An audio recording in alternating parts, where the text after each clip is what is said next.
जय माता दी भक्तजनों। मां चंद्रघंटा की महागाथा। नवरात्रि का तीसरा दिन मां दुर्गा के उस स्वरूप को समर्पित है जिसे हम मां चंद्रघंटा के नाम से जानते हैं। उनका नाम जितना मनमोहक है उतना ही गहरा अर्थ और रहस्य इसमें छिपा है। मां चंद्रघंटा के दर्शन मात्र से साधक के हृदय से भय समाप्त हो जाता है। उसके भीतर साहस, निर्भीकता और आध्यात्मिक जागरण की लहर उठती है।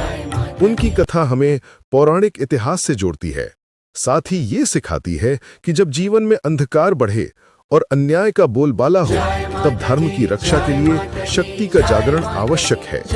बहुत प्राचीन समय की बात है। उस समय पृथ्वी पर धर्म की स्थिति अत्यंत दयनीय हो गई थी। राक्षसों का आतंक इतना बढ़ गया कि ऋषि, मुनि और साधक भी भयभीत होकर अपने आश्रमों में छिप गए।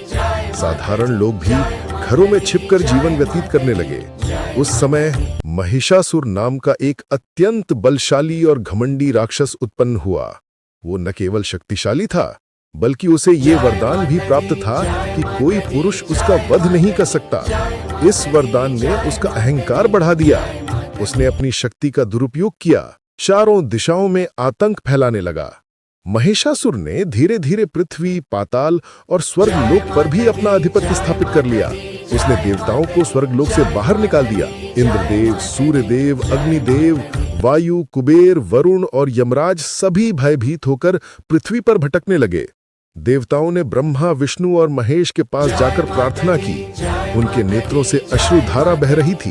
उन्होंने कहा, हे सृष्टि के रचयिता, हम असहाय हो गए हैं। महिषासुर ने हमारा स्वर्ग लोक छीन लिया। कृपया हमें इस संकट से मुक्ति दिलाएं। तीनों महादेवों ने देवताओं की व्यथा सुनी और गहन विचार किया। उन्होंने समझ लिया कि महिषासुर का वध किसी पुरुष द्वारा नहीं हो सकता।